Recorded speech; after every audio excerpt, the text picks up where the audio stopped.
अस्सलाम वालेकुम, welcome back to our YouTube channel. I hope कि आप सब अच्छे होंगे, खैरियत से होंगे। गाइस, आज की जो वीडियो है ना वो प्रोफेसर स्कॉलरशिप पे है। मुझसे बहुत सारे लोग इंस्टाग्राम पे, यूट्यूब पे स्कॉलरशिप के बारे में पूछते हैं कि कोरिया में कैसे आया जाए स्कॉलरशिप पे। तो इसी बारे में बात करेंगे और मैं कुछ वीडियोज़ की सीरीज़ बनाऊंगी, 6-7 वीडियोज़ बनाऊंगी जिसमें ए टू जी आपको मैं जितना मुझे पता है, जितनी मेरे पास इंफॉर्मेशन है और जो जो मैंने जैसे अप्लाई किया, जो जो प्रोसीजर रहा है उस तरह से मैं आपको बता सकूं। लेकिन मैंने जब अप्लाई किया था ना 2018 में मैं आई थी कोरिया, वो भी मास्टर्स के लिए। मैं और मोहसिन एक साथ आए थे मास्टर्स करने के लिए, लेकिन हम दोनों D2 वीज़ा पे थे। D2 वीज़ा होता है स्टूडेंट वीज़ा। हम दोनों डिपेंडेंट वीज़ा पे नहीं थे, ना एक दूसरे पे डिपेंड कर रहे थे। हम दोनों इंडिविजुअली स्टूडेंट वीज़ा पे ही आए थे मास्टर्स करने के लिए यहाँ पे शादी के बाद। तो सबसे पहला जो प्रोसेस होता है ना, मुझसे बहुत सारे लोग पूछते हैं कि कौन सा टाइम बेटर है अप्लाई करने के लिए, प्रोफेसर को कांटेक्ट करने के लिए। तो गाइस, साल में आप किसी भी टाइम ना प्रोफेसर को ईमेल कर दो, ठीक है, कोई फर्क नहीं पड़ता। हाँ, आप ना टाइमलाइन देख लिया करो, लाइक टाइम देख लिया करो कि आप कौन से टाइम पे ईमेल कर रहे हो। वो टाइम चुनो जब प्रोफेसर ईमेल पढ़ सके। सुबह के 9 बजे, हमारे 9 बजे कोरिया के। पाकिस्तान से 4 घंटे आगे है और इंडिया से 3.5 घंटे आगे। इन दो कंट्रीज का टाइम इसलिए बता रही हूँ कि मुझे देखने वाले बहुत सारे लोग इंडिया से और पाकिस्तान से और बांग्लादेश से हैं। बांग्लादेश का मुझे एग्जैक्ट नहीं पता, लेकिन इंडिया और पाकिस्तान से हम लोग इतना आगे हैं, 3.5 और 4 घंटे। तो आप टाइम देख लिया करेंगे आप किस टाइम पे ईमेल कर रहे हैं। हमारे टाइम पे ना हमें जो मोस्टली ईमेल आती थी, ईमेल का रिप्लाई आता था, या हम जो ईमेल करते थे हम सुबह 9 बजे करते थे और मैं उतने टाइम पे ही ईमेल का रिप्लाई आया करता था। सुबह 9 बजे, 12 से 1 बजे यहाँ पे होता है लंच टाइम। तो 1 बजे भी आप ईमेल कर सकते हो, तब भी आपको प्रोफेसर ईमेल पढ़ता है जब वो ब्रेक से वापस आता है और ईमेल्स वगैरह चेक करते हैं और वो वापस आपको रिप्लाई भी करते हैं। तो ये भी एक टाइम, फिर या 3-4 बजे, मतलब 1 बजे के बाद ना, लंच टाइम के बाद जिस मर्जी टाइम कर ले। और ईमेल करने के बाद कुछ दिन देखें, अगर आपको रिप्लाई नहीं आता तो एक रिमाइंडर ईमेल भेज दें, कि एक फॉलो अप ईमेल भेज दें कि मैंने एक ईमेल भेजी थी आपको। अगर आई थिंक आप बहुत बिजी थे तो आप पढ़ नहीं पाए, तो ये जैसे एक फॉलो अप ईमेल है टू रिमाइंड यू। ऐसे आप कर सकते हैं। लेकिन कहने की बात यह है कि साल में किसी भी टाइम आप कांटेक्ट कर लें प्रोफेसर को, क्योंकि एक लंबा प्रोसीजर होता है। प्रोफेसर आपकी ईमेल पढ़ता है, देन वो आपसे कुछ क्वेश्चन करेगा, देन वो आपसे इंटरव्यू कंडक्ट करेगा, देन वो आपसे कहेगा कि आप एसओपी लिख के दें, क्योंकि आप मास्टर्स या पीएचडी के लिए अप्लाई कर रहे हो और वो भी प्रोफेसर स्कॉलरशिप के लिए अप्लाई कर रहे हो। तो आप रिसर्च तो करोगे ना किसी टॉपिक पे, तो वो आपको एसओपी के लिए भी कह सकता है, ये भी एक हो सकता है। देन एक लंबा प्रोसीजर होता है, फिर आपको डॉक्यूमेंट प्रिपेयर करने का बोलेगा, फिर वो अपने लैब में से किसी एक बंदे को असाइन कर देगा आपके साथ। अगर वो प्रोफेसर बहुत अच्छा हुआ, अगर आपके कंट्री का कोई बंदा उस लैब में हुआ, तो कि इससे आप हेल्प ले सकते हो। ये आपको बताएगा कि एडमिशन प्रोसीजर किस तरह से होता है और कौन कौन सी डेट्स हैं एडमिशन की। स्प्रिंग में अप्लाई करना है आपने या फिर फॉल में अप्लाई करना है। तो इस तरह से ये सारा प्रोसीजर होता है। ये तो हो गया कि आप किस टाइम पे प्रोफेसर से कॉन्टेक्ट करें। अब प्रोफेसर आपने कैसे ढूंढने हैं। कोरिया में बहुत सारी यूनिवर्सिटीज़ हैं, कुछ गवर्नमेंट हैं, कुछ सेमी गवर्नमेंट हैं और कुछ प्राइवेट यूनिवर्सिटीज़ हैं। डजेंट मैटर, क्योंकि कुछ लोग मुझसे पूछ रहे थे कि सिर्फ गवर्नमेंट यूनिवर्सिटी स्कॉलरशिप देती हैं या प्राइवेट भी देती हैं। हर यूनिवर्सिटी के पास स्कॉलरशिप्स होती हैं। कुछ यूनिवर्सिटीज़ की अपनी स्कॉलरशिप्स भी होती हैं। कुछ जो आप KGSP या GKS वगैरह में अप्लाई करते हो तो वो भी आपको यूनिवर्सिटी में ही प्लेस करते हैं, लेकिन वो उसमें ये होता है कि जो पैसे हैं वो आपको गवर्नमेंट की तरफ से मिल रहे होते हैं, प्रोफेसर्स का उनमें कोई हाथ नहीं होता। हाँ, आप रिसर्च प्रोफेसर के अंडर ही करते हो। तो एक तो ये हो गया। लेकिन प्रोफेसर स्कॉलरशिप, क्योंकि मैं प्रोफेसर स्कॉलरशिप पे आई थी ना, तो मुझे उसके बारे में ज़्यादा अच्छी इन्फॉर्मेशन है, तो मैं आपसे प्रोफेसर स्कॉलरशिप की ही इन्फॉर्मेशन शेयर करूंगी। और सबसे जो मेजोरिटी है ना वो प्रोफेसर स्कॉलरशिप पे ही आती है आवाम। तो और इजी भी है गेट करना, क्योंकि प्रोफेसर के पास बहुत स्पेस होती हैं और बहुत सारे प्रोफेसर हैं जिनके पास फंडिंग्स होती हैं।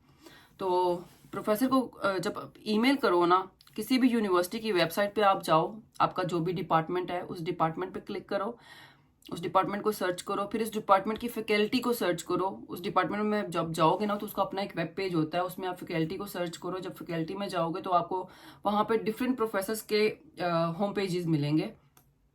उन प्रोफेसर के होम पेजेस पे जाके आपको सामने ही नजर आ रहा होगा, उस प्रोफेसर की पिक्चर होती है, देन उसकी रिसर्च जो इंटरेस्ट होते हैं वो होते हैं, और नीचे उसका ईमेल आईडी होता है, और फिर देन उसकी अपनी वेबसाइट जो उसका अपना होम पेज होता है ना, उसका लिंक होता है। तो आप अपने इंटरेस्ट देखो कि आपने किस में रिसर्च करनी है।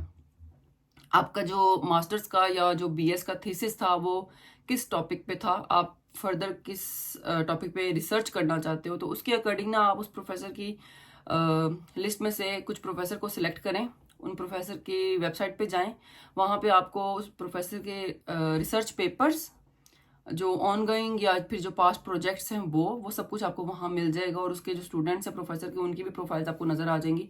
तो आप कुछ प्रोजेक्ट्स देख लें प्रोफेसर के, देन रिसर्च देख लें। अगर तो आपको इंटरेस्टिंग लगती है कि हाँ ये प्रोफेसर जो रिसर्च कर रहा है मैं भी इसमें इंटरेस्टेड हूँ, मैं भी इसी पे काम करना चाह रहा हूँ, तो आप उस प्रोफेसर को एक अच्छी सी ईमेल लिखें। ईमेल बहुत बड़ी नहीं होनी चाहिए। मुझे कुछ लोग ईमेल भेजते हैं रिव्यू के लिए, तो वो 3-3 पेजेस की ईमेल होती है, इतना टाइम नहीं होता प्रोफेसर के पास। ईमेल जस्ट 1 पेज की होनी चाहिए, जस्ट 3 पैराग्राफ। फर्स्ट पैराग्राफ में आप अपना छोटा सा इंट्रोडक्शन दोगे और आपने कौन सी डिग्री की हुई है और आप क्यों प्रोफेसर को ईमेल कर रहे हो और आपको कितना CGPA था, दैट्स इट।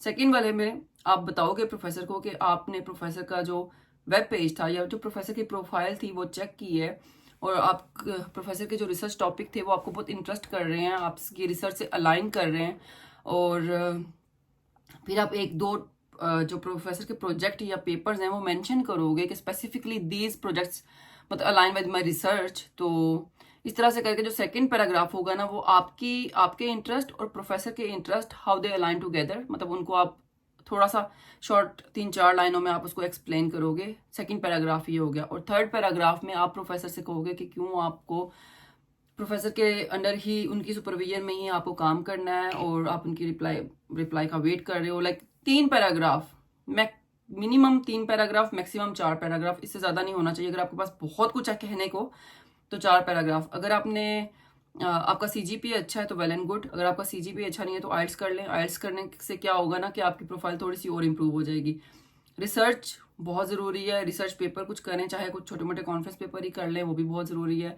अपना SOP रेडी रखें, क्योंकि बहुत सारे प्रोफेसर जब आपसे आपकी ईमेल अगर उनको पसंद आती है ना तो वो आपसे कहेंगे कि आप हमें SOP भेजें, अपना रिसर्च प्रपोजल जो होता है वो भेजें, ठीक है, या स्टेटमेंट ऑफ पर्पस हो गया, या फिर आपका जो रिसर्च प्रपोजल है वो आपसे मांगेंगे। वो आपके भेजने के बाद एक इंटरव्यू कंडक्ट करेंगे प्रोफेसर।